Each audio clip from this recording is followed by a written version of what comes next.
Good afternoon. I am Kenya McDuffie, at-large council member and chair of the council's Committee on Business and Economic Development.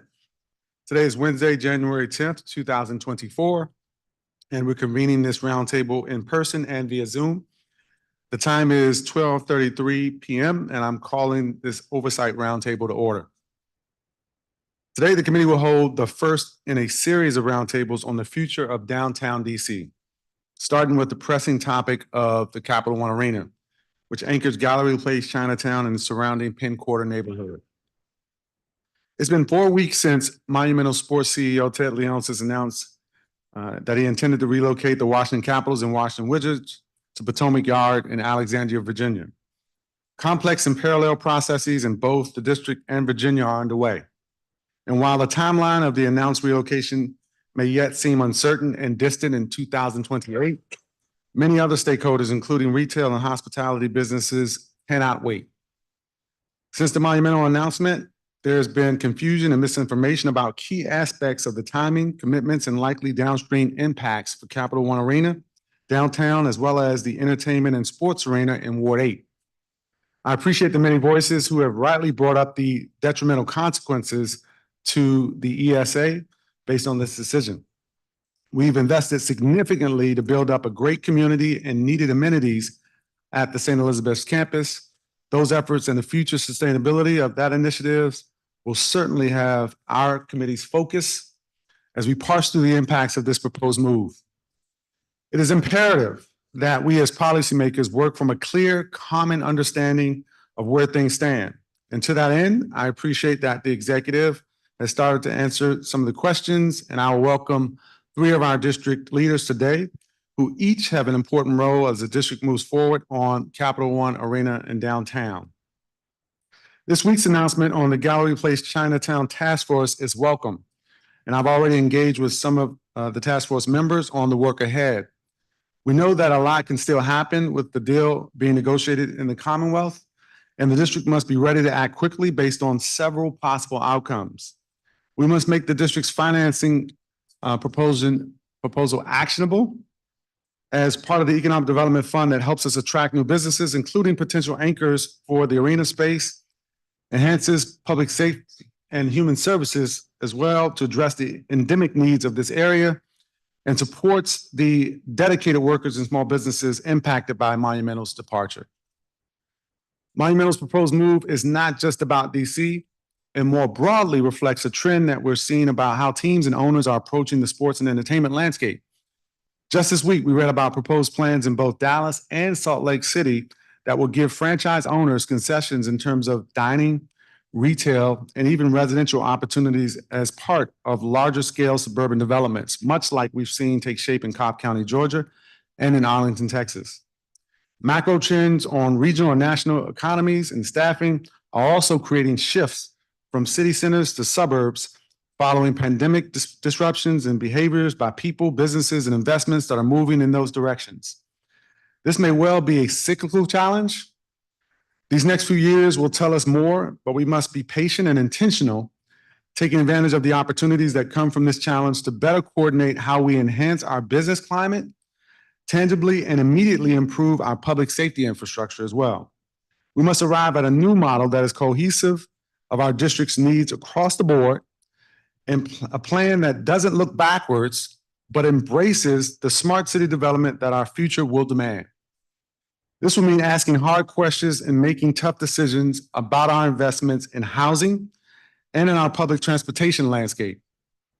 Rebuilding our economy of February 2020 is not an option. The future, though, is now. And this conversation serves as the first of several we'll have on the important work ahead, including my roundtable on the district's business climate next Thursday, January 18th, where several of these topics will be discussed as well.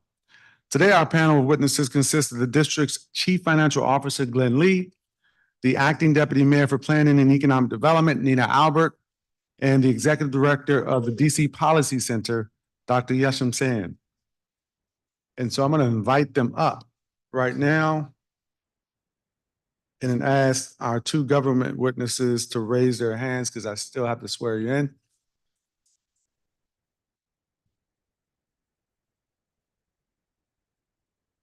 If you could both raise your right hand.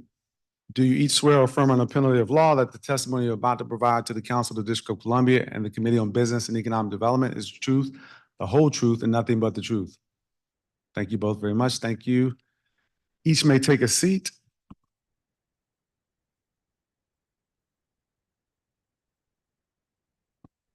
I'm going to turn first to Deputy Mayor Nina Albert for testimony, and then next to Yashim Sayin. Again, good afternoon to each of you. Thanks for joining us this afternoon.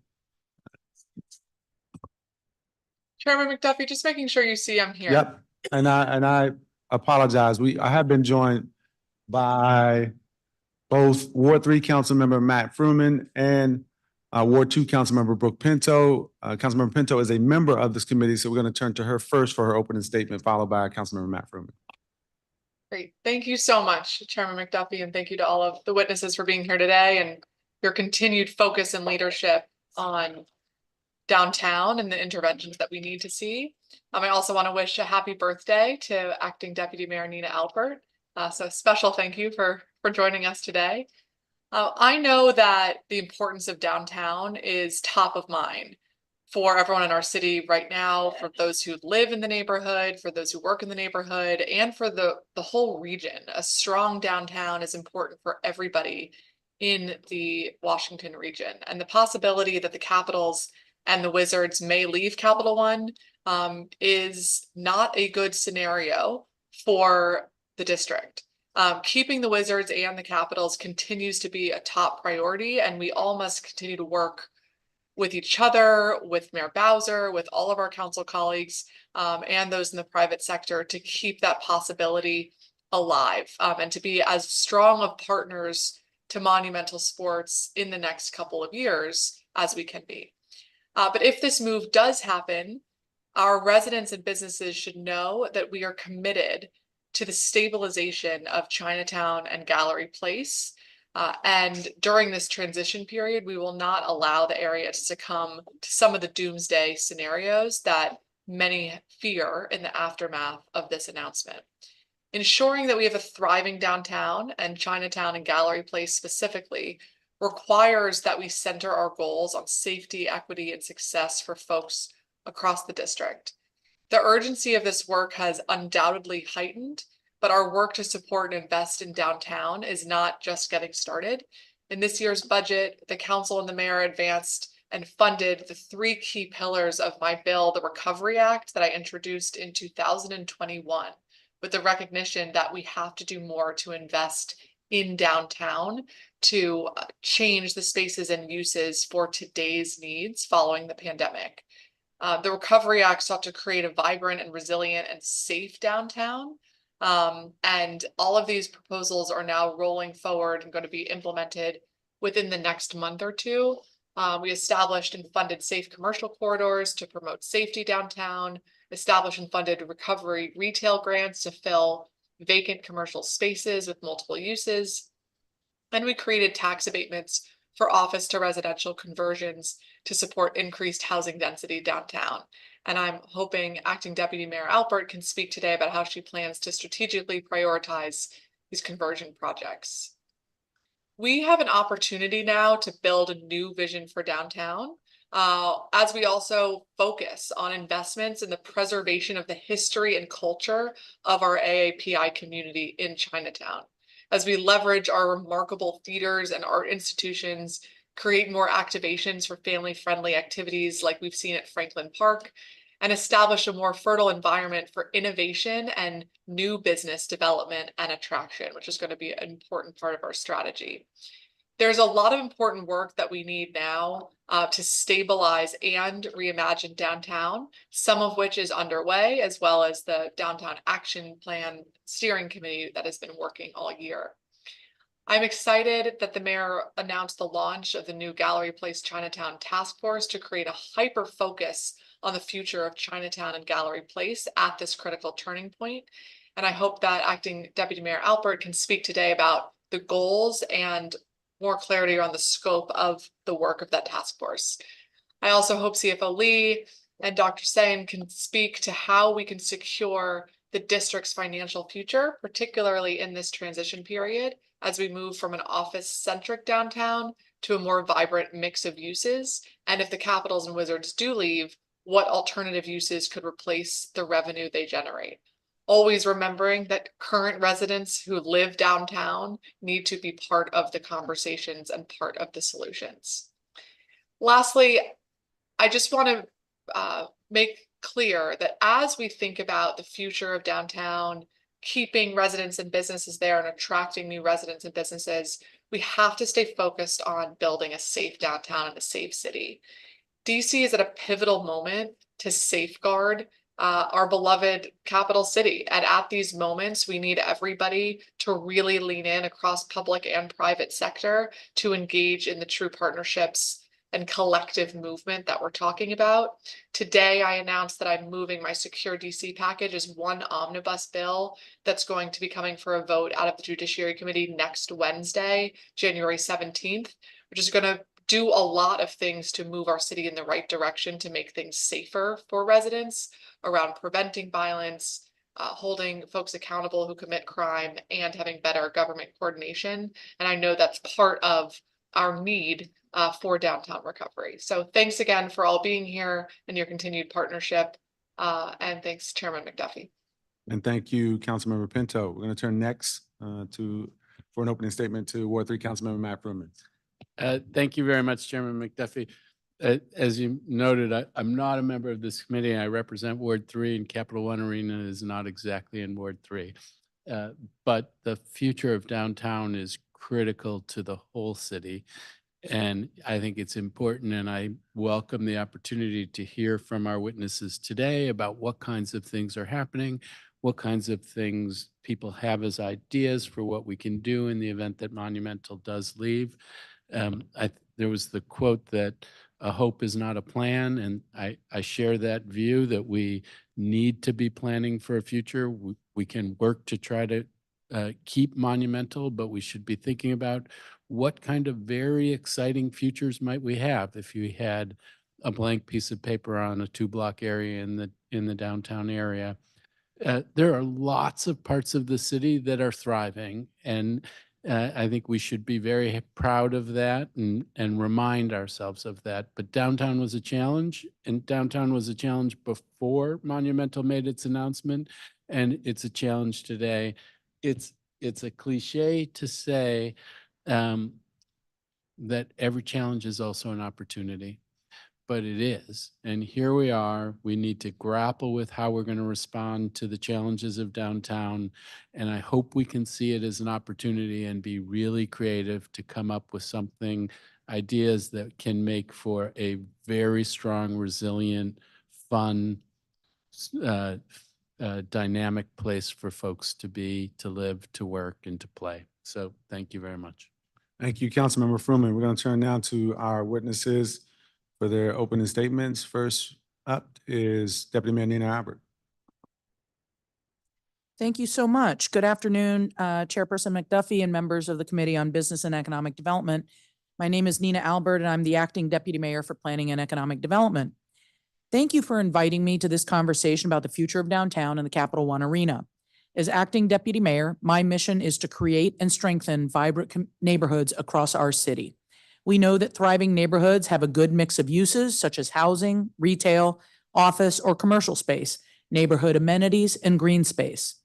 The importance of a mix of uses for economic resiliency was underscored during and since the pandemic, where neighborhoods with a diversity of uses, such as the Wharf, Capitol Riverfront, and NOMA, recovered more quickly than others. These areas have rebounded post-pandemic and proved that the district's economy is still healthy, not to mention the commercial activity in communities such as 14th and U Street, Georgetown, Anacostia, and Adams Morgan, just to name a few. By contrast, downtown DC has not shown that same resilience to the changes in the market, largely because downtown DC is approximately 87% commercial space and only 13% residential space. As a result of hybrid and remote work trends that accelerated significantly during the pandemic, these hit downtown the hardest, and we continue to see 50% office utilization rates going into 2024. We are uniquely focused on downtown because it is home to 35% of the district's businesses, generates nearly $1 billion in net revenue, and is home to approximately 185,000 jobs. The lessons learned from other commercial neighborhoods in DC is that we need to introduce more housing, different types of commercial uses, and more neighborhood amenities to downtown generally. Specifically, the mayor's comeback plan identifies the need to bring 15,000 new residents to downtown, among other actions. Today, we have 5 office to residential conversion projects already underway in downtown, and we have 11 additional projects confirmed. And DEMPED is preparing the Housing in Downtown program for launch later this quarter, which is designed to incentivize office to housing conversions.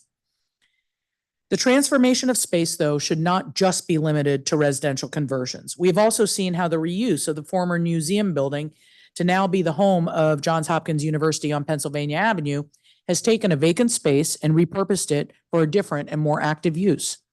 Our goal is to reposition vacant and partially vacant office buildings to their full and active uses. Other programs underway and proving to be successful are DEMPED's Vitality Fund, which has attracted businesses to downtown and was created for the sole purpose of attracting and retaining businesses.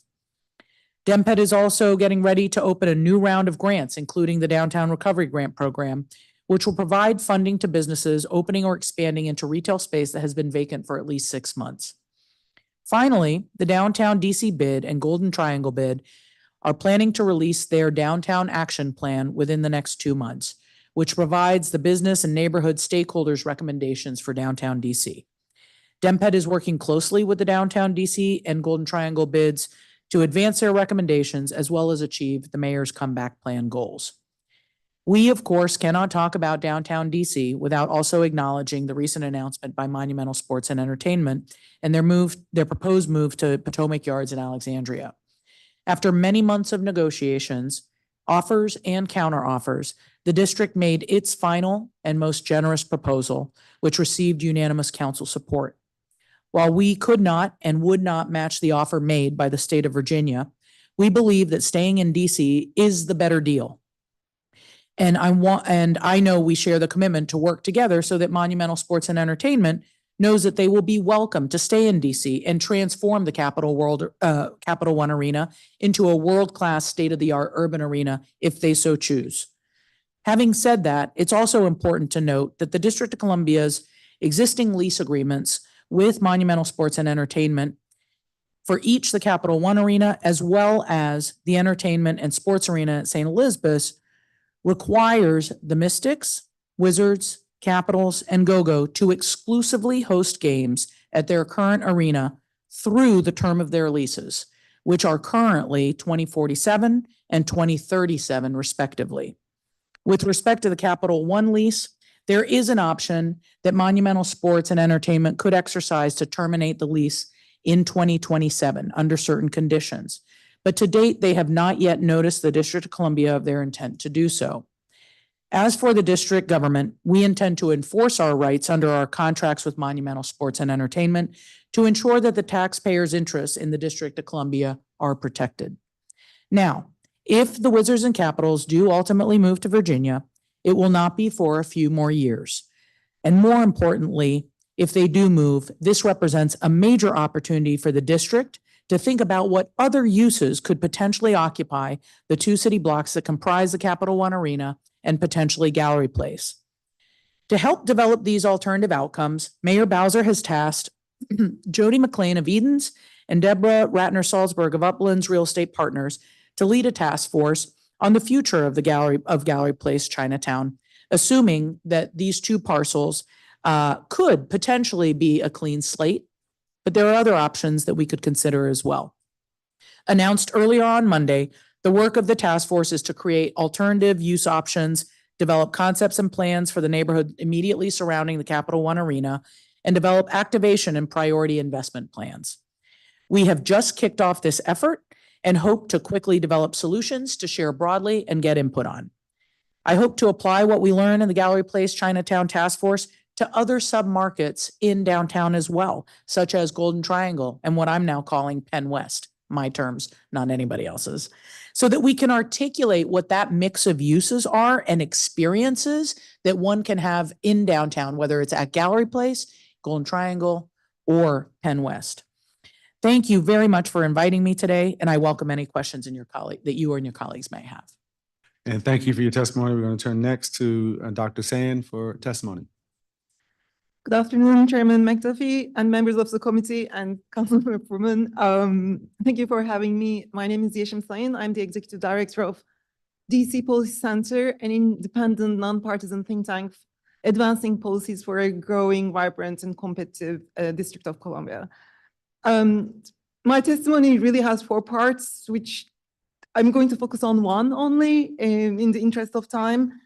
But let me start by saying that the district is really operating under a very different and new normal. Telework has broken the relationship between where we live and where we work, and it's made economic activity more localized. It's broke kind of the meaning of what a region means, and it also creates new competitors for the city that we haven't faced before, like Serbia or Sunbelt states. So this is new for us.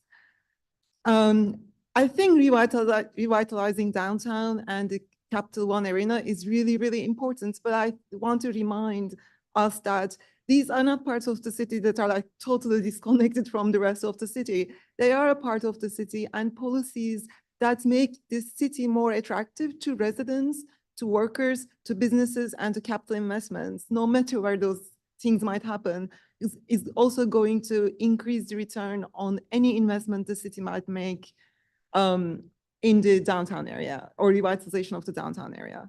Again, I'm just going to focus sharing with you what I call or group under the demand for DC and the signs that we're seeing that demand is weakening.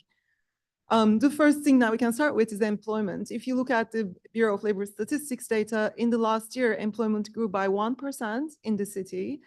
But if you read the fine print, it's basically noise. It's not even statistically significant. When you look at administrative data, that runs a little bit behind, about 6 months. This is the information that companies submit to the to the Department of Employment. DOES, that shows 0 growth. And the picture looks even worse if you adjust these numbers by where work is actually taking place. Last year, we developed a concept called job activity. A good example is we have 191,000 federal government employees reported by the BLS as working in the District of Columbia. We know the reality. And for example, prior to the pandemic, about 30% of all the people who are working in business and finance occupations in the region were working in the district. It's now 19%. Prior to the pandemic, we had 54% of the lawyers. It's now down to 34%. So that's another indicator that the demand for the city is declining. Let's now turn to residents. This year, we have seen growth in population. That's really welcome news. But when you look at the components of that growth, that's been driven by fewer people dying and a whole lot of international migration. We still see domestic net out migration, and we have seen babies at such a low number that we haven't seen since 2005. We're also seeing that a smaller share of kids who were born 5 years ago are attending kindergarten right now, so that's kind of demand for public schools. And we're also seeing a very low growth in family households, a greater loss of high-income residents. Why does that matter? Because remember our experience from early 2010s, that's when the millennials were moving into the cities, forming families, sending their kids, and actually staying here as their incomes grow. So for example, during the Great Recession, we did really well where the rest of the country was suffering. We added new residents, we added 16,000 jobs, and our personal income taxes didn't even see the decline. So that, now let's turn to businesses. I think there's no better indication that businesses are either reducing their presence or leaving the city. Just look at the commercial office market. For the first time, as far as I can remember, working on this city, and I've started back in 2006, we're seeing negative absorption. I checked out CoStar data. They're projecting that in business, Central Business District and East End, vacancy rates can go as high as 27%. And when I look at their projection of how much asset values might decline, that's like a 33% loss. When we hit that, if they're correct, we would be losing $400 million annually compared to the peak of the commercial markets. And that's not just the owners of these buildings. Everybody stands to lose because that $400 million is paying for important services and supports that DC residents need. And now last, let's look at capital. The district has always been a top destination for international investors. It's been seen as a safe haven. The federal government helps us, it's recession proof. We've also seen a very strong growth in income and population. So through the Great Recession, again, where money was moving away from many other places, it was coming into DC. A 2022 survey of international investors tell us that they believe that the pandemic has changed how people live and work, that they will invest more heavily in housing, storage, warehouses, life sciences, laboratory type places. We have challenges, we have challenges in the housing market. We don't have space for storage or warehouses. I hope that doesn't happen in DC. These investors are still planning to send their money to the US, but to secondary cities like Denver, Atlanta, Austin. DC, that used to rank at the top of this list, at the top 3 regularly, is now 11th out of 13 cities that they have looked at in this particular report. Now, I'll stop here to take more questions, but just let me end by saying that this picture is complicated by the fiscal headwinds that we're going to face. The city will not have any money to invest as it had in the past. There will be a lot of pressures. It'll be harder to pay for things. So in this environment, I think the most important thing that the city can do is create a regulatory environment that makes it easier to build, easier to start businesses, and reduce the regulatory risk associated with being in DC. Thank you, and look forward to taking your questions. And thank you for your testimony. I understand, CFO Lee, you do not have testimony, but you will be answering questions today. So thank you for that. I don't know if you have any comments you want to No, make sir. before we get Good into to be questions. with you and happy to do so. All right. Thank you. Appreciate it. Let me start my round, and if we could do 10 minutes with Deputy Mayor Albert. I think part of what's important is to address what I think some of the confusion and misinformation that has been circulating around Monumental Sports and Entertainment's obligations to the district. I think it's important to talk about it to the extent you can, some of the history, maybe, as a foundation. I think the district's redevelopment land agency, which is an older entity, the District of Columbia and the DC Arena LLP, which is also known as Monumental, they initially executed a land disposition agreement / ground lease for what is known today as Capital One Arena. But first, for the benefit of the public, if you could share when the initial term of the ground lease commenced and when is it set to expire? Okay, so you're right. The LDDA, or the Land Disposition Agreement, was first signed in 1995. I think that it stipulates, and I would need to verify this, that the term of the lease would begin when there's a certificate of occupancy. We're still verifying this, but in essence, everybody's been operating under the assumption that that certificate of occupancy was provided in 1997. So that's in essence when the lease started. There was an initial term of, I don't know what the initial term was. Hold on, 20 years. And then there were two 10-year options, 30 years. And then there were two 10-year options that Monumental Sports and Entertainment could exercise, and they have done that. So right now, the term of the Capital One lease in particular is through 2047. Okay. The number, or the year, 2027, 2028 slash, keeps coming up in the media as a time frame. Is that driven by some legal requirement in the lease? Is it driven by comments made in the public by Monumental or otherwise? What's this? Why is that number, that year, so relevant to the conversations that are taking place around Monumental Sports today? So why it's relevant is that even though the term of the ground lease is through 2047, there is an option that Monumental Sports has to terminate the lease. It is the condition under which they can terminate the lease is that the Capital One bonds are paid off. And right now they are still, I think, open. And so that's why that date comes around, is because it's affiliated with when the bond due dates are. Okay. And please, CFO Lee, you feel free to weigh in. Sure. The original bond or sales was worth about $50 million in 2007. The last scheduled payment is 2043. So there was some refinancing and extension that occurred over time. The current outstanding balance is about $35 million. Okay. Thank you for that.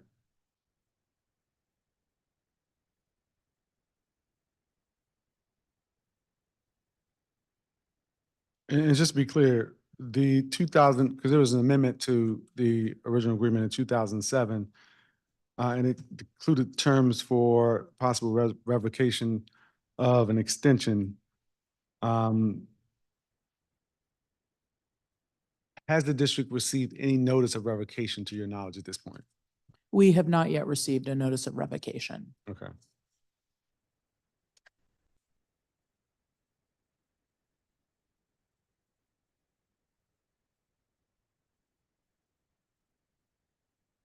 Last month, as well publicized, Monumental announced a proposal to relocate the Washington Capitals and the Washington Wizards to Virginia in 2028 while retaining its ground lease of Capital One Arena. Monumental also expressed excitement about and I'm quoting here, potential opportunity to update Capital One Arena to be the future home of the Washington Mystics, close quote. Monumental further announced that, quote, if permitted, Monumental will continue to invest in Capital One Arena and maintain its standing as a premier sports and entertainment destination, as well as one of the busiest arenas in the nation, close quote. Monumental's press release implies that relocating the Washington Mystics will require additional conversations with the district government. And I noted in my opening concerns about the entertainment and sports arena, given the investment the district has made and how important it is to that part of the city, east of the river, particularly in Ward 8. All that is happening there with the hospital and with Sycamore and Oak, and all those Black-owned businesses that in part rely on some of that foot traffic that they're seeing on game nights. Has DIPED had any conversations with Monumental leadership regarding Capital One Arena, the ESA, or any of the three sports teams since its December announcement? Well, I've been in touch with Monumental Sports on sort of operational and ongoing events that they're having. We have not talked about what the future could hold if they were to revoke their rights under the lease.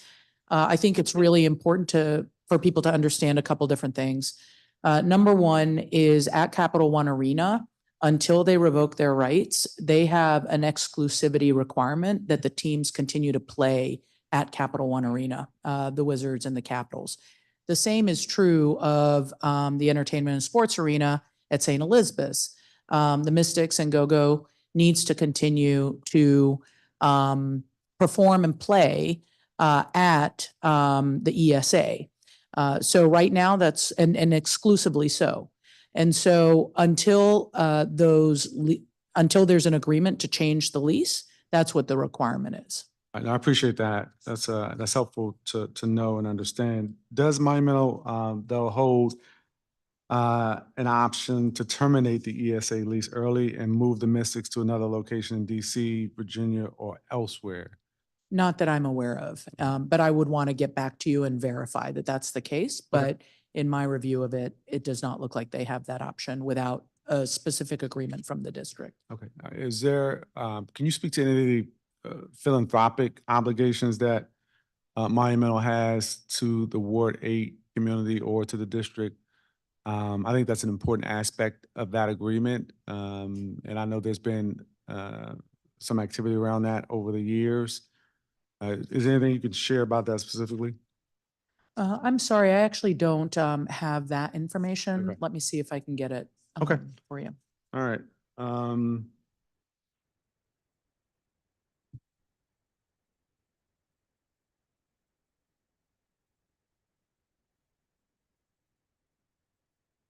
The Capital One Arena lease terms, in my estimation, are pretty clear that unless the lease extension is revoked by Monumental, the lease terms require the Caps and Wizards to play in their home games in the arena, and you alluded to that earlier.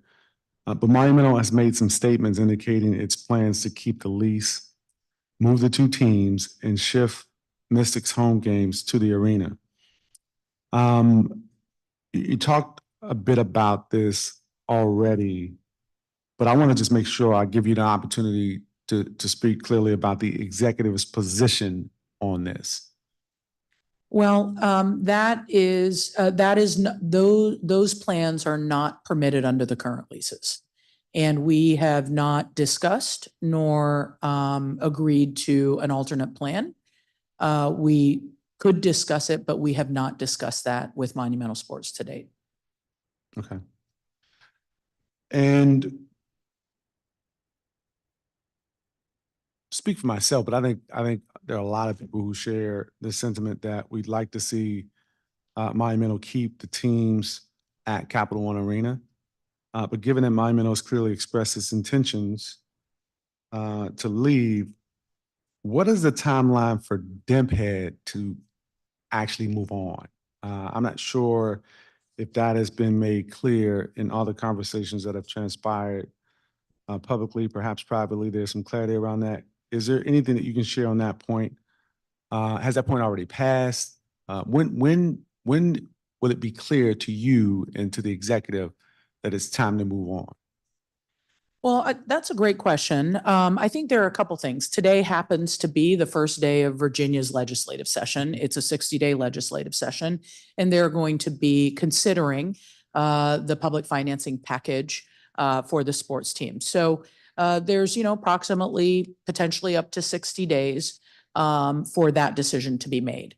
What we're doing in the meantime during those 60 days is that we launched the task force so that we could really keep all of our options open and not be caught flat-footed at the end of the 60 days if the sports teams, if that package gets approved and in fact, they start moving forward with their plans. So that's one sort of marker of what the near-term future looks like. Beyond that, there is an entitlement process that the owners of the land and also the sports teams have to go through with the city of Alexandria and other parties that are interested and impacted by the development there. That could take a couple years. And so, again, we have some time to both work with the sports team as well as develop other plans for the property, as well as get full ownership of the site if that's where we need to go. So we're really talking about a couple-year process before there is definitive clarity as to what's happening. I think it is our responsibility right now to make sure that we stabilize and activate the Chinatown area so that that the news does not inadvertently create a vacation of all of the businesses there. That's the teams are going to continue to play there, and we should continue to make sure that the businesses that currently exist in the Capital One Arena and around remain healthy, and to continue to work with the Monumental Sports to make sure that it's active Right. while we plan for the future. I really appreciate you making that last comment about the importance of supporting the businesses that are around in and around that area, or Gallery Place, Chinatown, Penn Quarter. But my time has expired, so I'm going to turn to Councilmember Fruman for a round. Thank you very much, Chairman McDuffie. And I'm going to have to leave probably before my round finishes out. Bob Dylan has a song where he talks about the man in me will try sometime. Well, for me, it's the lawyer in me. And I'm trying to understand as precisely as I can. So these leases, if the Capitals and the Wizards are not playing at the arena, then Monumental is in breach. And then the district would have the right to terminate the lease, and then would it take ownership of the property? I will have to defer to legal counsel, but in general, the lease does not stipulate the consequences that clearly, but clearly they would be in breach. But the consequences or the workout of that is not clear. Oh, so that could be the subject of a negotiation. So maybe that's part of the stance that's happening where Monumental is saying they might want to do X or Y, and that would be part of a discussion. But one would think if they're in breach of the lease, then the district would have the right to terminate.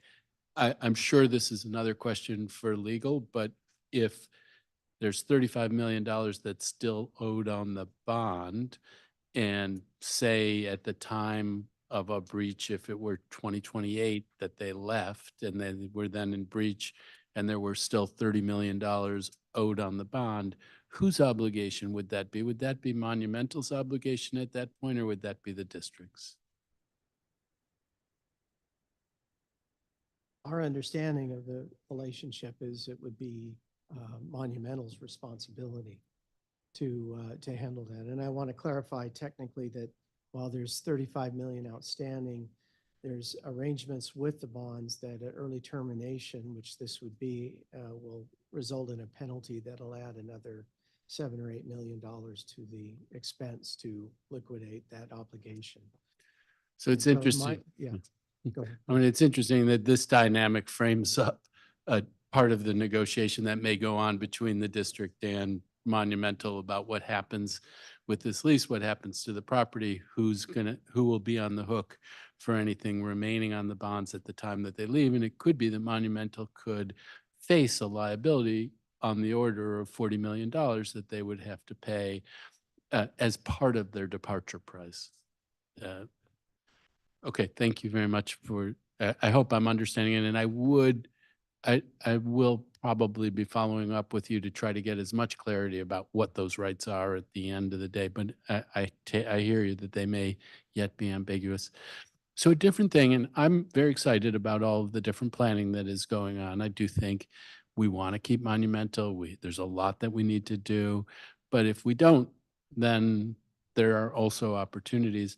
But we're getting to a place where there's a bunch of different planning initiatives. And I'm wondering how you're thinking about those things coming together. And one of the things that I haven't heard talked about in the different planning initiatives, and maybe it's my oversight, is the FBI building. And should, sorry to bring up the FBI building.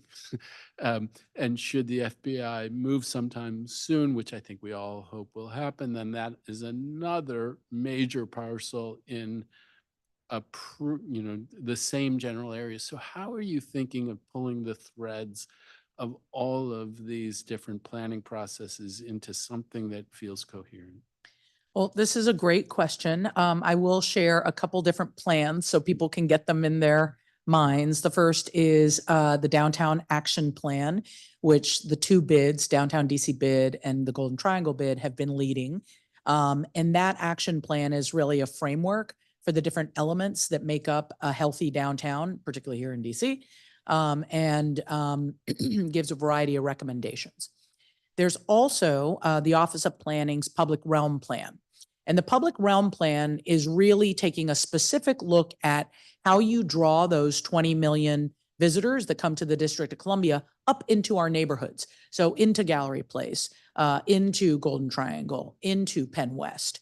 And how do we activate our streetscape and our public space to really lend itself to, once people come into the district to go and visit a Smithsonian, that they stay in the district and shop, eat, be entertained.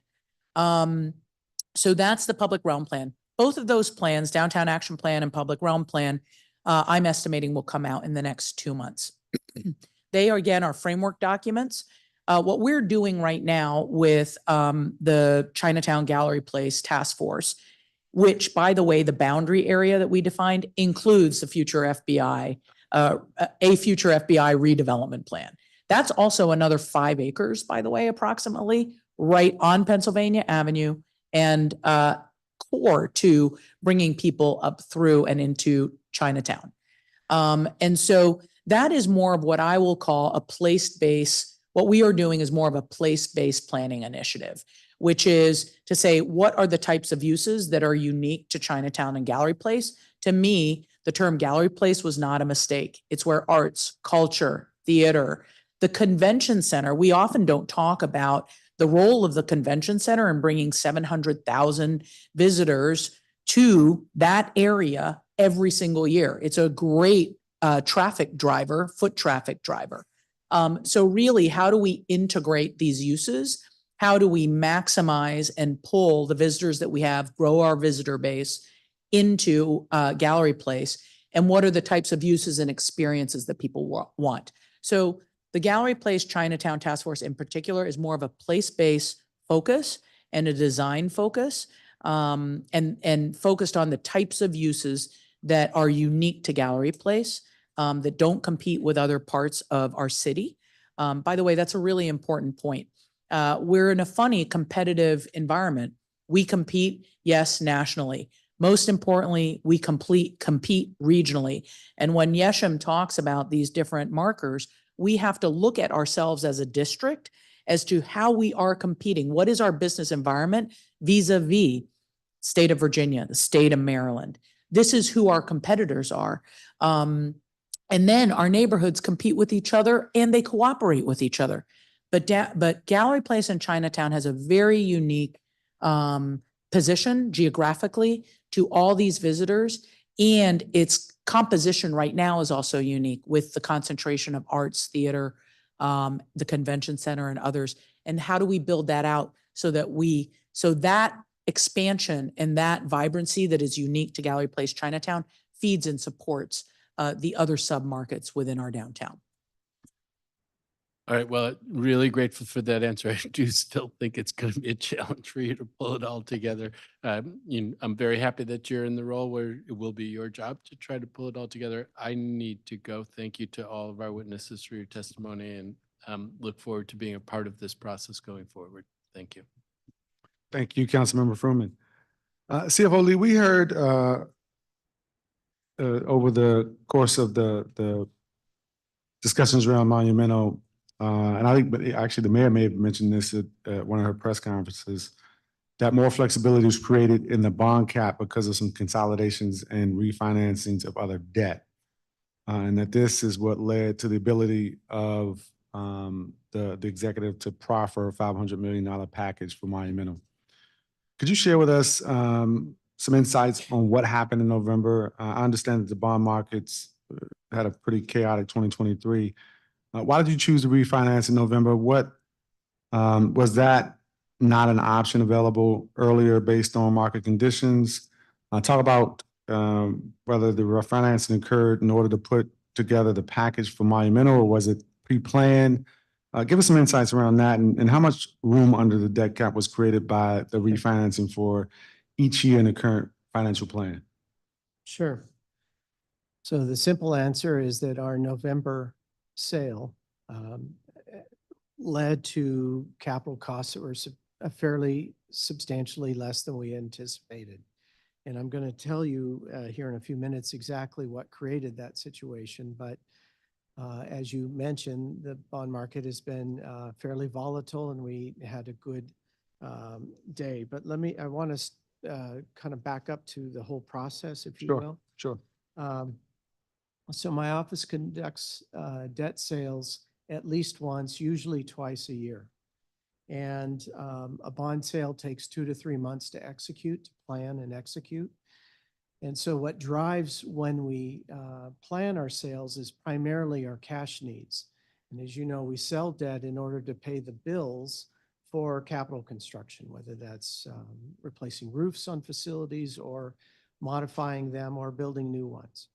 And so we have a pretty good model for when we expect to have cash needs for our capital expense. So we plan around those specific needs, not, so that's number one. Usually with the bond sale, there's two components. There's, we go to the market and ask for net new resources to pay for the bills that we have that we're facing right now, or we'll have in the next year or two based on our CIP.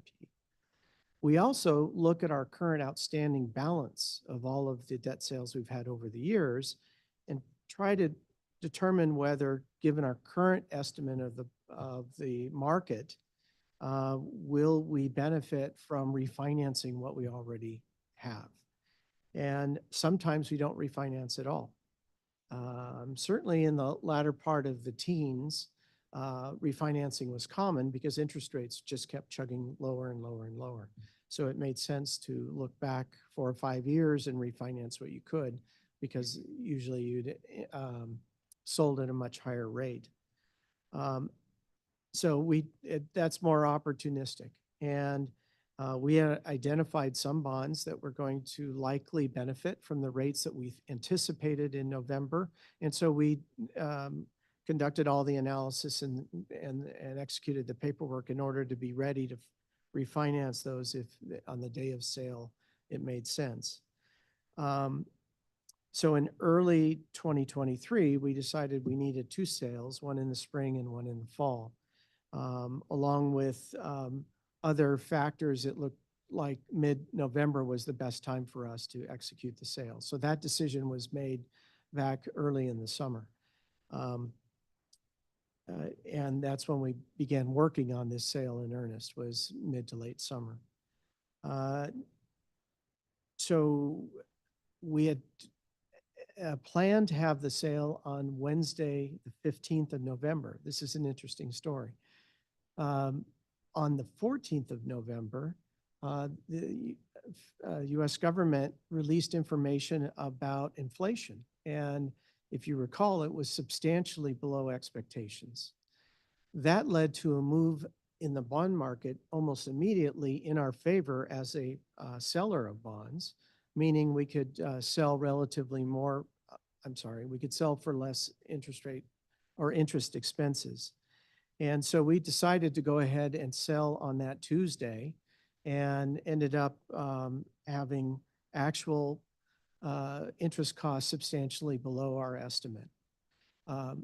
It shows that first, we're very good at this, and I'm proud of my team and what they do, but it also shows that we got lucky, to be honest with you. And if we would have waited to our next day, we would have lost probably 15 basis points or more on that benefit that occurred on Tuesday. So by being prepared, we were able to take advantage of the market.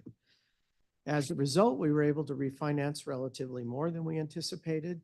And so that provided more room under the debt cap. And I want to say something about our debt cap. Some jurisdictions limit how much you can actually issue. Others, like ourselves, focus their limits on how much of our general fund can be committed to debt payment. And if you could just be clear about where you're talking about our own, the district's yes, in the right So limits under versus district the law, federal limits. right? Under district law, we cannot have more than 12% of the general fund as defined, and there's some twists to that, but no more than 12% over the financial plan that's committed to debt service. So what happens when we go to the market and have a good sale in the sense of the interest rates are far less, that means that for our projects, the expense of the new projects and our refinanced ones are less. Mhm. And that means that we pay less debt service. So for the same amount of outstanding bonds and the net new ones, we're paying a little less than we anticipated. And therefore, you have a little bit of savings because in your financial plan, you include that nearly full 12% over the 4 or 5 year planning period. And so if we can sell bonds at a lower expense, you're not going to spend as much. You're not going to spend up to the 12%. So you can do one of two things. You can reallocate that money to programs because it is general fund, Sure. or we can borrow more. And what this plan is to borrow more to take advantage of that savings. Okay. And just to be clear, how much room was under the debt cap was created as a result of the refinancing in November?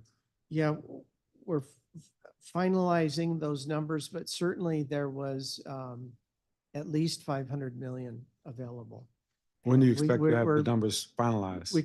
we'd be happy to provide you the detail, but we had nothing to do about deciding the 500 million figure. Rather, we certainly had at least that savings as a result of the sale. And so Got I'm it. happy to give you a presentation on our And- overall debt situation. And in terms of refinancing bonds this year, Mhm. do you expect to refinance the bonds this year? And will that decision create more room under the debt cap? Well, it depends. Mhm. Depends upon how the market's performing. If interest rates go up substantially for whatever unanticipated event, then no, we're not going to refinance. Okay. So it's really an opportunistic thing, and we execute it fairly well. And the council is gonna, not too long from now, begin and plan, deliberate around the district's fiscal year 2025 budget and financial plan, which will include the year 2028. How will the monumental announcement affect upcoming revenue estimates, if at all? Revenue estimates, Mhm. it won't. Okay. And as we outlined in our December 30 revenue forecast, the best we can determine from what's available in the press is the actual move of the teams and the operation isn't until after the planning period, which ends in fiscal year 28, which is September of 2028. Our judgment is that their move in 2028 is likely in the fall after the fiscal year 28 is over. So it's not in our time horizon, if that Okay. makes sense. Now, obviously, if they change that plan, then we'll adjust accordingly. Okay. I won't engage in a hypothetical right now, actually. Your team conducted the fiscal analysis on the request, or at least the amount that the mayor included in the offer, correct? I'm not sure if we've actually done a formal but Okay. we certainly. It was, and Monumental had made a request of 600 million. Is that your understanding? I defer to my colleague about the actual negotiation.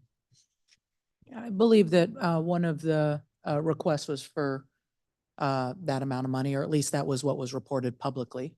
Yes. Sorry, if you could, Deputy Mayor Albert. I'm not sure if a formal request was made, but there was a point at which that was publicly shared by Monumental Sports. Okay, so that number, I mean, I'm not making that up. That's your understanding That's- of yeah, what the that's request mine. was? Okay. I guess a part of it, I'm curious as to the interactions between the CFO and the executive, but I thought that your team would have analyzed some numbers in, I guess, certifying that there was $500 million available. Well, Good. we know that's the case. We have at least that. Now, whether or not it's 750 or 700 or whatnot, we're assembling the final assessments and happy to give you a detailed briefing, either privately or at a hearing. Happy to Okay. do that Okay. about the results of the sale and our plans for the upcoming bond sales. Okay. But just to be clear, So- what drove what in this instance? Was it the understanding that there needed to be 500 millions as it was a request from the executive, or was it you already had made a decision to refinance and there was room created under the debt cap and therefore additional revenues available that could be used for this purpose? And that this purpose being the negotiation with Monumental. Right. To be clear, we had planned on a sale in November, months ahead of time, Right, unrelated to any of this. right. We had a well-prepared sale that had the advantage of a surprise news on the market that went in our direction in terms of providing interest costs that were far below what we anticipated. That then resulted in more capacity than it was in the financial plan, substantially more. And so that, But the time sounds like you're saying it's purely coincidental. oh, yes. Yeah, we did not plan or make any decisions about our debt financing based on this negotiation, or would we? That's, we're trying to minimize debt costs to the district, and we managed ourselves well and took advantage of amazing news and how the market moved. And Dr. Sand, your testimony this morning, I found interesting in that it really only once mentions the Capital One Arena, yet you tell a story explaining Monumental's move to Alexandria as part of a broader, so some of the trends in the regional and national economies. Is that fair to characterize it that way? Is your message that this move fits in with some of the macro trends where people, businesses, and investments are moving from central business districts out to suburbs and exurbs? It does. It actually shines a very bright light on how the policy discourse in the District of Columbia has to reset and refocus and really think about what makes the city attractive to businesses, residents, workers, and investment. I think it's a big change from our history where the city has been planning for growth for a very long time. So it was easier to adopt policies which worked when revenues were growing, when profits were growing, but no longer work. A good example is, for example, what might happen with the FBI headquarters. Mhm. It is a huge area, but let's say we decide to put some housing on there. Now there will be discussions about how much of it should be affordable, how should TOPA work and all of this stuff. And those things, those policies are now working against each other. We've seen this over and over again with conversions. Mhm. There's a great need for conversions to revitalize downtown, but the requirements for affordability could be actually pushing some of those conversions. It's great to hear that there are 11 in the pipeline, but I don't know if it will be 11. Maybe some of them will break down. And I think that's the important relationship with what happened with Monumental and the future of the city. Right. But I mean, we have a roundtable that we're going to have on sort of the business climate in downtown and in DC next week. And so I don't want to delve too deeply into this, but again, found your testimony to be interesting. You talked about the 191,000, I think is the number of federal workers working in DC. In terms of the growth that we have been seeing, we're not seeing right now. And to the extent we are seeing growth, it is because of fewer deaths and international in-migration. And all that's happening today with Monumental here in the District of Columbia, the Wizards, the Caps playing actively, and yet we see some of these conditions persist. So do you see the announcement by Monumental as a challenge or an opportunity? It's difficult news. These are teams that we love and we support, and we want them to be in the city. But there's always an opportunity with things like this. And I think that thinking about a future of downtown, that really capitalizes on what we have as one of our strengths, right? Well, two of our strengths. One of our strengths is there is a lot of wealth in and around the city. So any kind of enterprise, just as Deputy Mayor Albert was mentioning about, entertainment and arts and anything that kind of takes advantage of this existing wealth in the city, around the city, through tourism would be great investments. I think the other strength is that this is a single level of government. We don't have to negotiate with a state government like Montgomery County would have to do with Annapolis, or Alexandria would have to do with Richmond. There are a lot of interdependencies in policy, your housing policies, your education policies, your workforce policy, policies, your economic development policy. So I think this is a really important time to think through what are some of the system level changes that we can make so that we have a more holistic approach. How do we create the right incentives? And I don't just mean incentives for people to move into the city, but incentives for in policy that don't really contradict each other. And I think those will be the challenges, but I believe the city can do it. In terms of those challenges around the policy environment, there was an announcement earlier this week, and you mentioned it in your opening statement, Deputy Mayor Albert, about the mayor's creation of a task force, and you're one of the co-chairs along with Jody McLean and Debbie Ratner Salzberg. In your capacity as deputy mayor, do you have the authority and do you have access to relevant agencies necessary to make a positive impact on the business climate in the District of Columbia? I believe I do. The agencies that are within my cluster include the Office of Planning. They play a big role in kind of the visioning and pulling agencies together.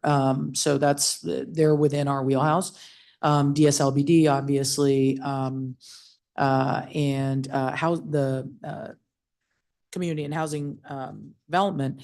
But what's really important is agencies such as the Department of Buildings, DLCP, DDOT even. I have a very good relationship with Deputy Mayor Anderson. We share the same goals. It's the administration's goals of bringing downtown back. Actually, Deputy Mayor Anderson is on the task force with me. So between the two of us and Deputy Mayor Apia as well, with public safety, we are touching the agencies that have a role in this. Okay.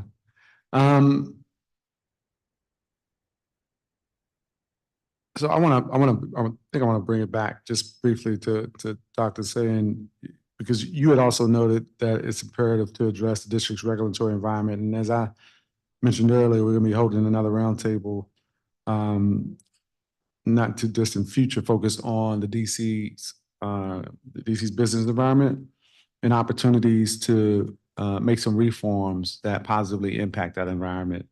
When I discuss this issue with business owners and other stakeholders, a few recurring ideas come up, some of which you also mentioned in your testimony.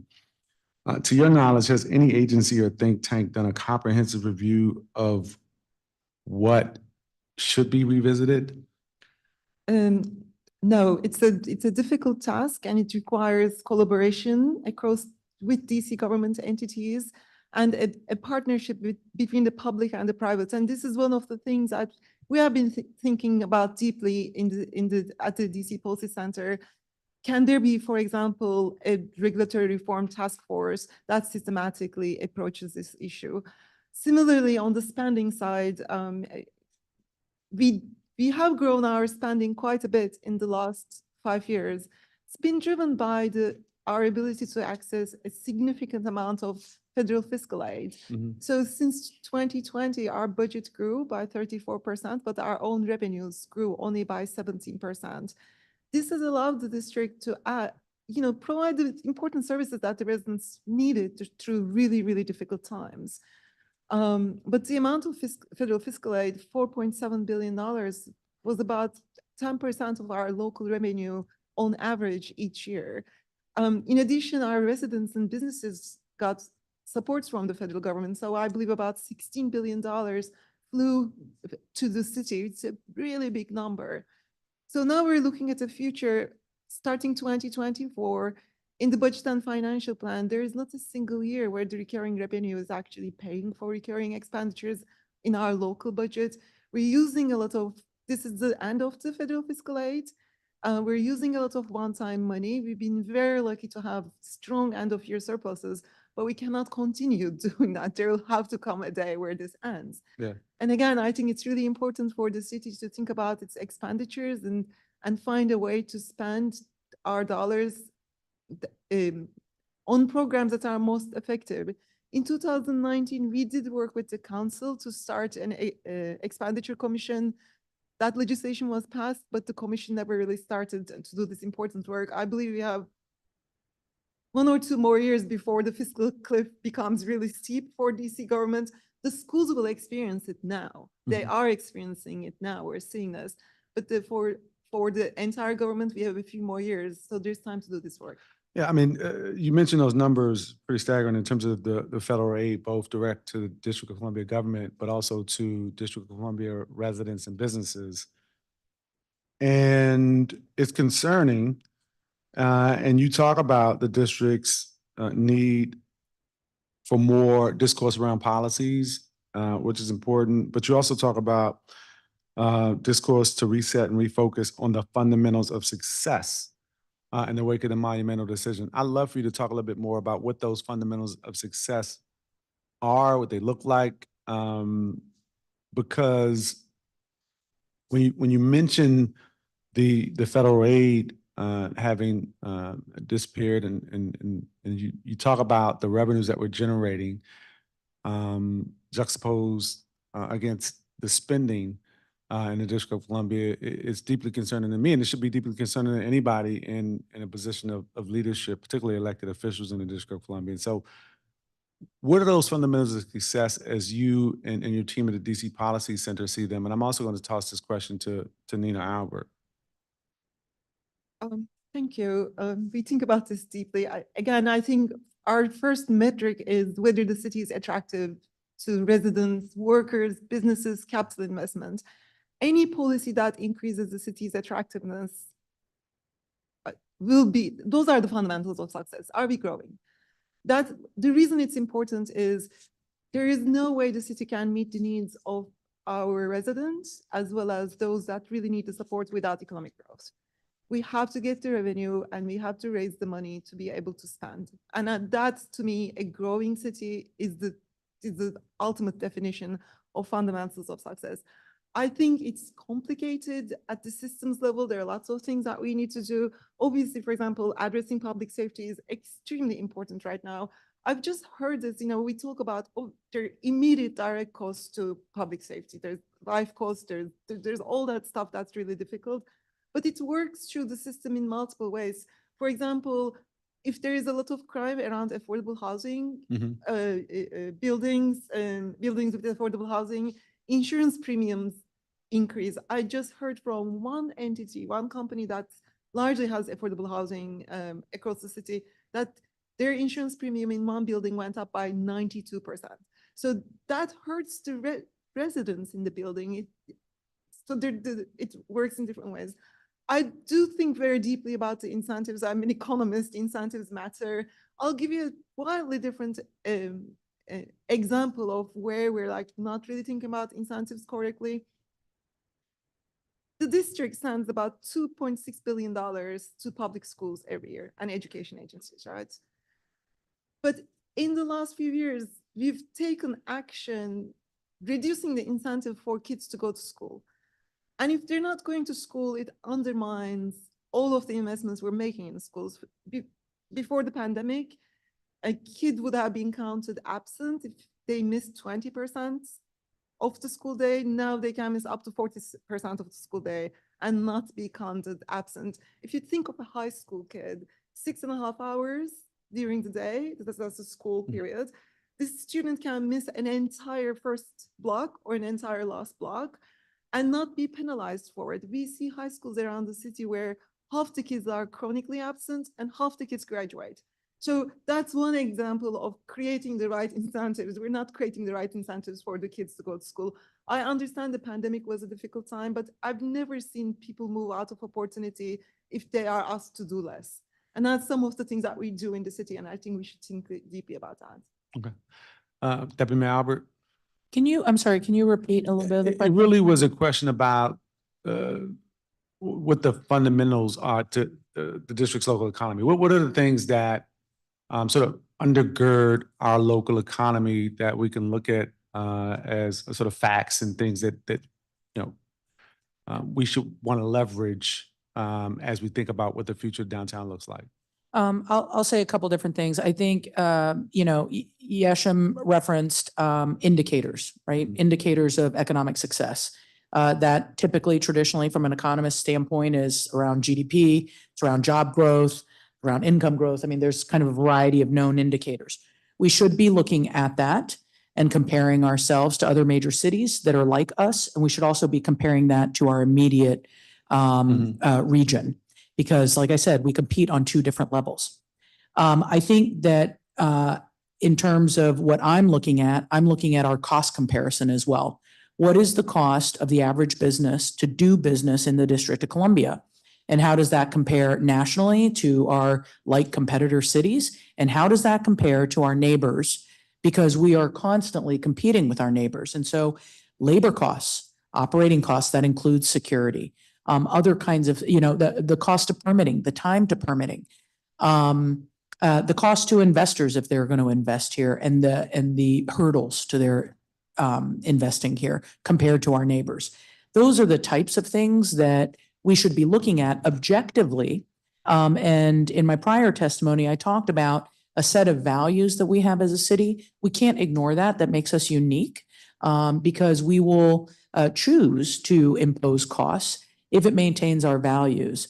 But we cannot do that at the exclusion of how that impacts our businesses, because the businesses, which by the way, are a massive contributor to our tax base and allow us as a city to then give to those in need. We need to make sure that the costs and impact on our businesses, that we are not blind to that. And there is a balance to be had there. And that's what I think that we should be talking about. Yesham talked about different kinds of incentives. I like to think of it at this moment in time, while we are going through a period of a soft economy, of looking at what types of incentives do we need to do, to stabilize existing businesses that are here. That's what we saw was required during COVID. I'm not saying that we have the exact same program as what was provided during COVID, because we're in a different time. But there is a stabilization component to our current economy that we need to decide what and how we're going to stabilize existing businesses. Then we do need to incentivize new businesses coming into the district. And we've seen the success of the Vitality Fund and our ability to do that. That doesn't have to cost a ton of money, but it has to put us on the map so that when national businesses are looking for a new home, and they say, hey, what's the city of Boston? What's the city of Austin? What's the city of Nashville offering? That we have something that puts us on the map of cities that are looking to attract businesses. And then third is, how do we help real estate owners reposition their assets? Because we know that the current mix of assets that we have right now is not what is going to be healthy, particularly in downtown going forward. So yeah, I think the indicators are really important, both on economic performance. I think we should be comparing ourselves on a cost basis to business, not our cost, the business's cost of labor and of operations. How does that compare to our neighbors? And then last is having a set of incentives that allow us to stabilize our existing businesses and grow new businesses. Those are the types of policies that I am hoping to partner with others to advance. Okay, and I appreciate you raising the issue around the cost of business. Like, what's the cost of business to do business in DC? And you earlier in your confirmation roundtable talked a little bit about this and talked about the business climate that exists in the district. I asked earlier about whether you have the authority and whether your position has the agencies that are necessary to really impact and positively change the things that need to be changed. I don't think I heard you mention Department of Buildings or Department of Licensing. Do you have either or both of those agencies? No, those aren't in my cluster. They're in the Deputy Mayor of Operations and Infrastructure cluster. But, honestly, I think that I have a good relationship both with the directors of DOB and DLCP, as well as with the Deputy Mayor of Operations and Infrastructure. So there's so many things that economic development touches. I mean, education is another one, and workforce development. I mean, we are working as a whole of government to tackle these issues. The mayor's comeback plan is not exclusive to DEMPED. It applies to all of the many of the agencies across government, and it's on us to collaborate and make sure that we are working together in the right direction. One of the things that I don't think I've heard you mention when you talk about education and other things that aren't directly under your purview as Deputy Mayor for Planning and Economic Development, but that are just as important to the future economic growth of our city is public safety. And I love to hear you talk about public safety, because when I talk with businesses in the District of Columbia, it really doesn't matter what part of the city I'm in. But when I am downtown and I'm talking to businesses and entrepreneurs who own and operate businesses downtown, the topic of crime inevitably comes up. Violence comes up frequently, but also issues around retail crime and theft come up frequently. And so I'd love to know what you're hearing about crime and the impact that it has on the district's economic growth downtown, in and around the area of Gallery Place, Chinatown, Penn Quarter. Let me hear your thoughts and insights around the impact of crime and what, if any, role you play as Deputy Mayor for Planning and Economic Development to make sure that that is being addressed as we contemplate the district's comeback and what needs to happen around the monumental decision. So first of all, I'm just going to put on the record, I am not an expert in public safety, and there are others who are. I will share with you some insights that I've received both from businesses as well as working with the mayor and hearing from Deputy Mayor Apia as well. And I would really defer to them to, sort of be expert witnesses on this topic. But first of all, when there are changes in policies, criminals are pretty good at exploiting those, or when there are changes in market conditions. And so, I think we've seen, various policies being implemented that don't align necessarily with the ability of our police force to enforce, all the different things that impact businesses. So the businesses talk to me about ability to enforce, about communication, and what I know, I'll just bring, so I think that we are now working and have been working to adjust to the new policies, and the police, I think, has been working really hard. And we're already starting to see crime statistics improve. And again, I'm not the expert in this, and somebody else should speak to this, but we are seeing that what the police force is doing, how we're working with businesses, that those crime statistics are improving. What I want to talk about is how the business community works with the government to make the environment feel safe, feel comfortable to patrons. And in my experience, back in, even in the 90s, there were the business improvement districts. They were created for the purposes of promoting a clean and safe neighborhood. That was their primary purpose. And so right now, I think that I used to work for Walmart, which in and of itself has a great depth. Many retailers do have a great depth of expertise in safety and petty crime. And so what I think that we have an opportunity to do is to bring together MPD and people who have expertise on the government side in public safety, as well as health and human services. Bring the bids to the table because they also have expertise and resources, and bring the businesses to the table because they also have expertise and resources. And we talk about the continuum of how we apply all of our resources together so that we can better manage the environment for patrons and visitors that are coming to this city.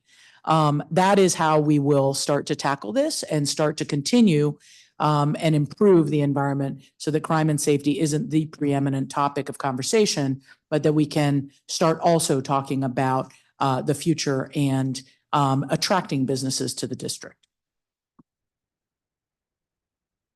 I have a few more questions, but I also want to be mindful of the time. I know, Dr. Saying, that you have other engagement that you have to get to. I just want to offer you the opportunity for any final thoughts.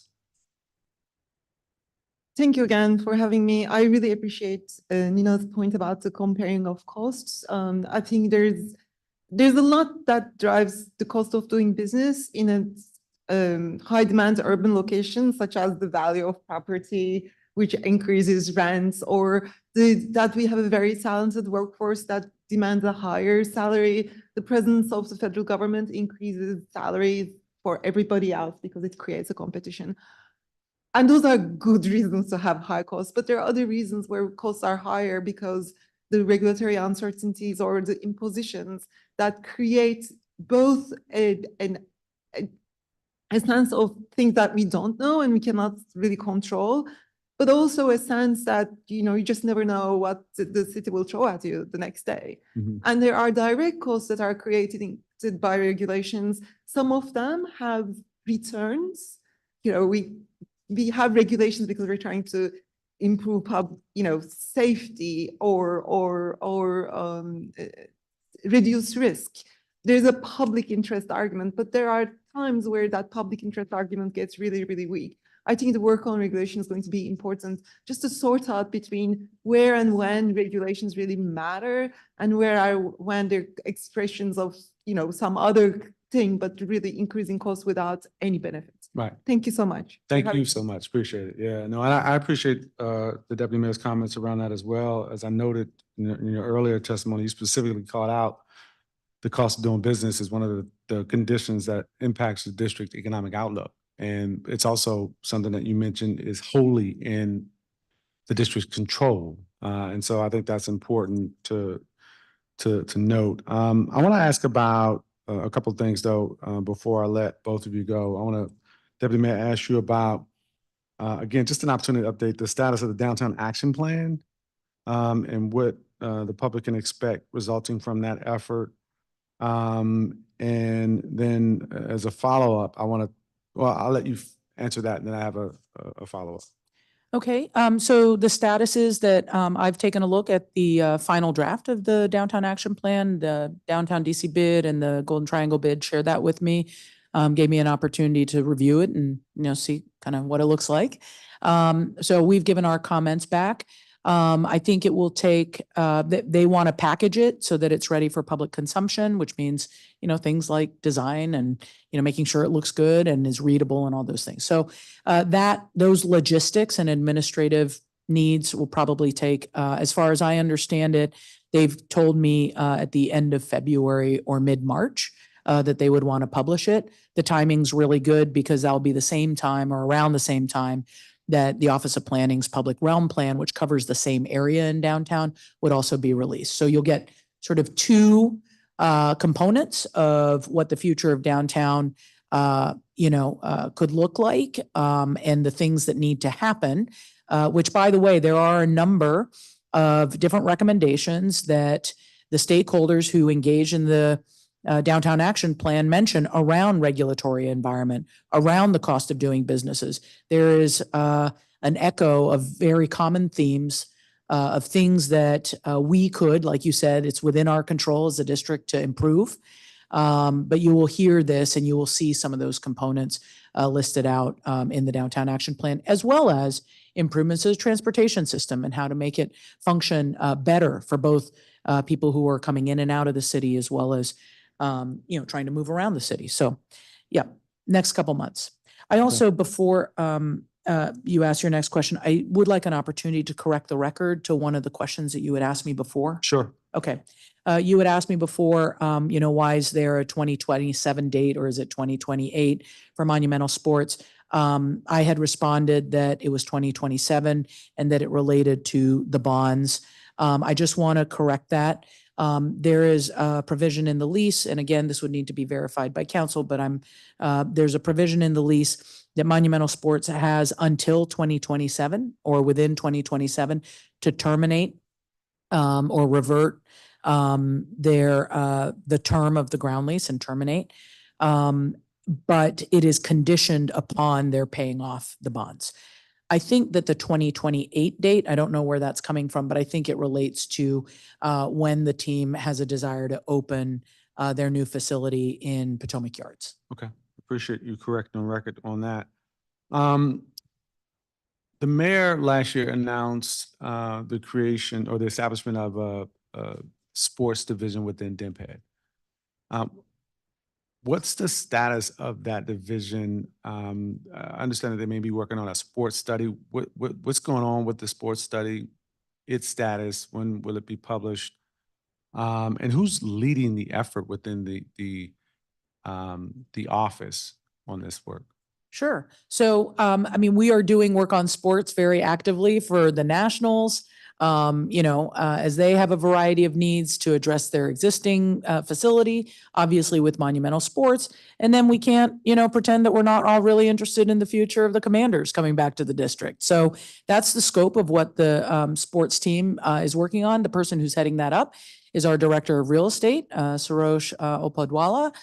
He's also supported by others within DMPED, and it depends on what the project is or what the needs are. Right now, we've obviously been very focused on Monumental Sports. We're also really focused on making sure that the federal government is looking at transferring RFK Stadium to the District of Columbia so that we can start to negotiate with the Commanders over, a new RFK Stadium for the Commanders sometime soon.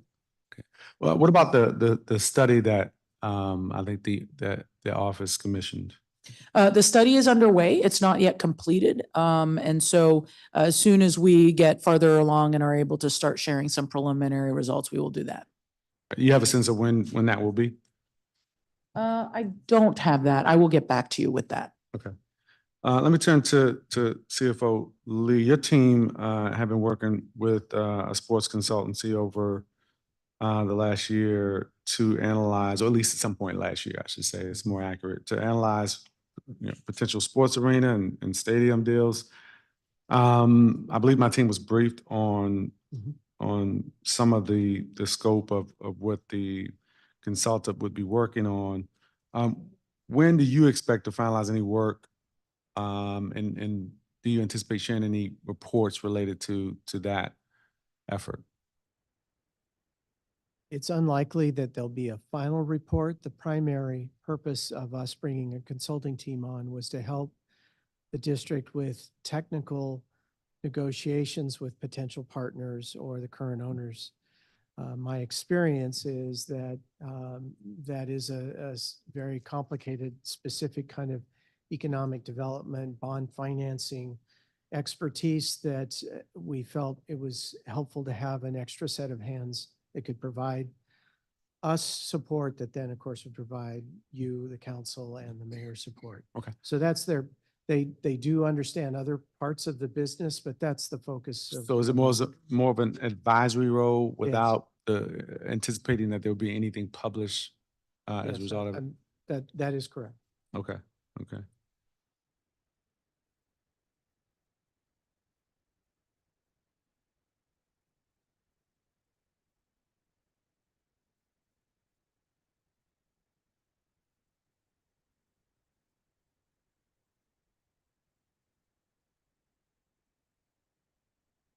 And just to clarify the role, in terms of what the consultant would be available to do, is that something that your consultant would be available to assist the executive if asked by the executive for Yes. insights? Yeah, What about so if the council asks? Of course, Okay. of course.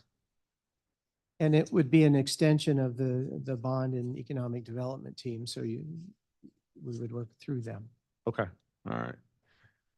Just as we look to close out, I want to go back to something you talked about earlier, Deputy Mayor Albert, which is the task force that the mayor established that you're co-chairing. Just talk about a little bit more about what the focus of that's going to be. how you all envision it to operate. There's so many things that are still outstanding in terms of what has to happen or may not happen in Virginia. How are you all thinking about Gallery Place? Are you waiting to get that decision? Are you moving moving forward, notwithstanding what's taking place in Virginia? Just talk a little bit so the public understands the role of the task force and what the public might expect in the coming days, weeks, and months from the task force. Well, thanks for that. The task force, you've got to think about it like a steering committee with some subcommittees reporting to it. So the steering committee was announced on Monday and co-chaired, as I said, by Jody McLean and Debbie Ratner-Salzberg and myself, honestly. So what we're looking at, so the steering committee will just be guiding this entire effort. The purpose of the task force is very clear. Take a look at different options for the two blocks that encompass the Capital One Arena as well as Gallery Place, the building, and consider every option. One option is that Monumental Sports stays in the District of Columbia. We love that option. We welcome that option. But we've heard clearly from Monumental Sports that they've asked us, so what's going on around the area as well? Because they don't want to just be a primary driver. They want to have an ecosystem that supports their patrons. And so the task force is not just looking at exclusively those two blocks, but also the surrounding area. Another option on the table that Monumental Sports has put forward is the option of renegotiating with us and figuring out a role for them to continue to have entertainment and other kinds of sports. Maybe that's an option. And then the third is, what if you thought really big and said, okay, what if we could start with a clean slate? What does that option look like? And so the task force is specifically being led by these two women because they have experience in both repositioning within an urban context or starting anew. And so they will bring, and these committees that are comprised of different people than the steering committee. One is set on visioning, bring people who have that national viewpoint, that really hyper local viewpoint, and say, what could happen here under these three different scenarios? So there's a visioning subcommittee. There's also what we're calling an activation subcommittee. That committee is, I think, where a lot of people's heads are at right now in business in the area. Clean and safe. How do we create a clean and safe neighborhood right now, today? Don't wait for the vision, act now. So that is one component of what the activation committee will work on. The other is Capital One Arena generates approximately 200 days of events a year. There's 160 other days where we don't have that insurge and influx of activity. The holiday market, I've been told by restaurants in the area, is a great booster to the visibility, to the sense of community, to activity going around. So what are activations that we can do now? Don't wait for Capital One. Don't wait for 3 years from now. But today, what can we be doing to activate that area? So that's the second committee. The third is around incentives and investments. Yeshem and others, you'll hear us repeatedly say, we need to package ourselves in such a way that we can attract new business, we can stabilize existing businesses. And so what does that look like? And what does it look like for that immediate area? What are some key investments that we could be making soon as part of our capital program and other things so that that becomes the environment that we want to move to in the future? And then fourth is marketing. You've talked about how I personally think that the crime narrative is a very dangerous one. And I mean for our city. Our crime statistics are coming down. Are we telling our story well enough about the new businesses that are opening up, the success that you're seeing right now in the Wharf, Noma, Union Station, and Capitol Riverfront? Our city has great activity going on right now that people are enjoying. So it's really important that we don't allow the negatives that are occurring to overtake the strength of our city and the resilience that we have, because it's there today. And so specifically around marketing, there's kind of a broader issue about how we talk about our city and the economic opportunity that exists here. But there's also a unique neighborhood focus of how you market Chinatown Gallery Place because it is a unique ecosystem of different types of commerce and tourism focused. And so we want to layer that on. Those are the 4 committees. In terms of the timing, I said that, it's not like we're doing a big study and a report's going to be published before any action gets taken. We need action now. It's designed to, as solutions are identified and agreed to act on them. And that's why you have a combination of public sector and private sector partners on these committees to make sure that if there's something that we as a city could be doing immediately, that we start working on it rather than waiting on some big protracted report. We've got so much information. We now just need to package it into action plans, start executing on it. Okay, appreciate that. And then I want to hear a little bit more about how you're thinking about St. Elizabeth's East Campus, the ESA and the assets around there and the investments that the city's making and others in the private sector, investments that residents are making, buying homes in and around that area.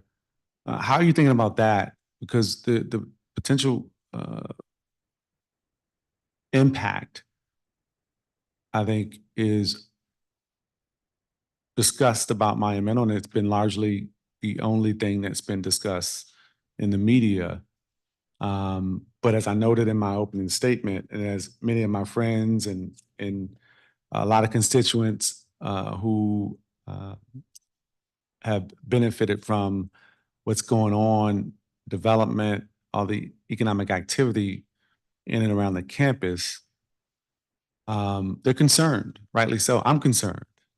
And so talk about the St. Elizabeth's East Campus. I want to hear more specifically how you're thinking about it, because the monumental leaving DC won't solely impact Gallery Place, Chinatown, Penn Quarter. There's potential for it to impact the ESA, St. Elizabeth's East Campus, and all the great activity that's happening today in places like Sycamore and Oak. Those minority-owned small businesses that are operating there and by most accounts doing well. So talk about that.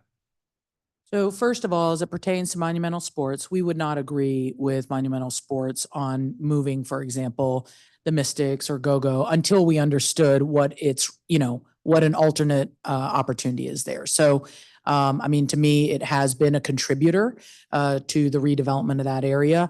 But, so again, we would want to understand what the full view or set of options are before we agree to any changes. So I think that's a really important premise for people to understand. Secondly, we don't talk about this in the city very much, but because of my experience at GSA, the GSA is going to be investing, think about this, close to $1 billion now, new dollars in St. Elizabeth's West, because they are looking to finalize the consolidation of Department of Homeland Security at St. Elizabeth's West. 3 new headquarters are planned to go there and be built, 2 of which are funded. This is tremendous economic opportunity there. And to me, St. Elizabeth's, that is the vision, right? Is that this major new headquarters that, I can't remember how many thousands of people go to St. Elizabeth's West, have a place that they can go, eat, live, and participate in our community meaningfully. And so, yes, the sports thing, we will look very exclusively at that, make sure that the investments that we've made in the ESA are protected. We'll make sure that the investments and the benefit of that community's bargain for having them there is maintained and delivered. But the future also includes really talking about and partnering with the federal government on making sure that there's a relationship, a set of services that feeds off of that significant employment base that's really just across the street. So I think that St. Elizabeth still has a very, very bright future, and that investment is going to pay off for the District of Columbia and for the people in that neighborhood. Thank you for that.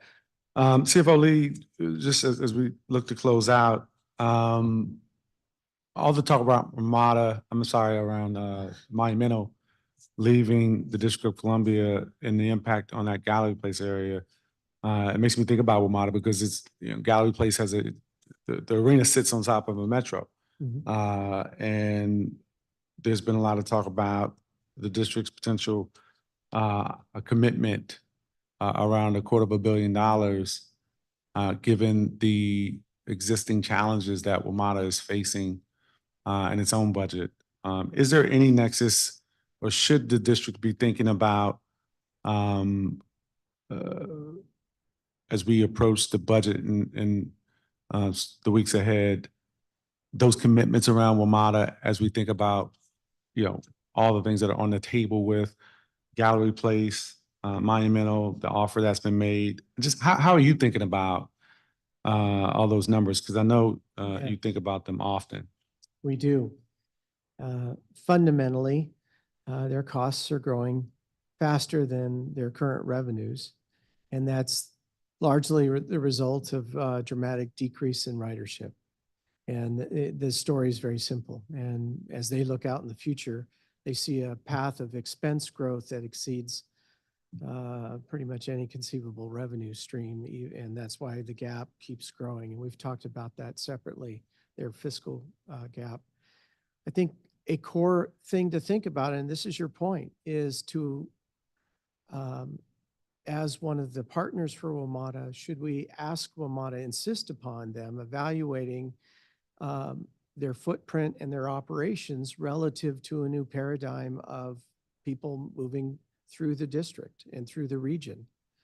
I'm not hearing that that's being asked between the board and the executive with WMATA, but I think the point you're making is, well, if there's going to be a different constellation of people going through those train lines, should they keep exactly the same service they have now? Is there different ways to take advantage of the space they have that it may be less costly and still provide the right services to how that area will function in the future, especially if Deputy Mayor Albert's plans come to pass? It'll still look different than it does now.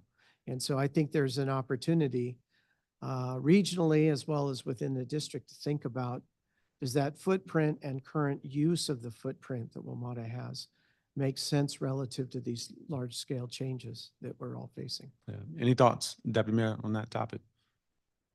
No, I mean, I guess my primary thought is that, transportation has always been part of this region's economic strategy. I think there's still great value the health of the metro system and finding solutions is just incredibly important. I don't have deep thoughts about it, honestly. I think that development within metro really, I talked earlier about resilience of neighborhoods. Resilience of metro stations is when there's development around metro stations. And so that intersects very clearly with our interests, is getting that ridership up.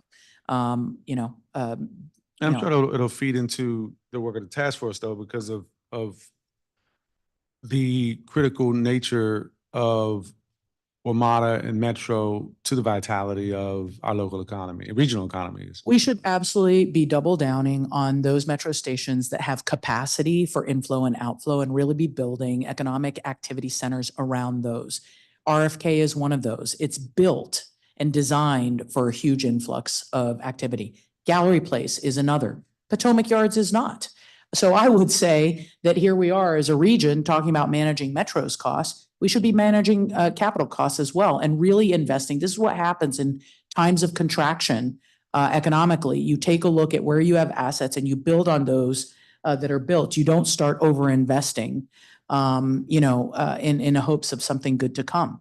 So there's lots of ways, lots of levers. Metro is very complicated funding wise. I'm not the expert in that. But I believe very strongly that we should be incentivizing development around Metro because that's where you see the greatest ridership resilience. And I think that we should be double downing on investing in Metro stations where there's capacity for Metro to handle that type of activity. Okay. I look forward to continuing to engage. This is why I said there's going to be a series of roundtables where we have these conversations about the future of downtown, because I knew one, conversation of this type would not be enough. I do thank you each for your testimony this afternoon. I also want to thank Dr. Sain for her testimony this afternoon. There being no further business before the committee, the time is now 2:23 p.m. The record's going to be closing on this roundtable in a little while, but please pay close attention to announcements out from the committee about future conversations about the future downtown. This hearing now stands adjourned.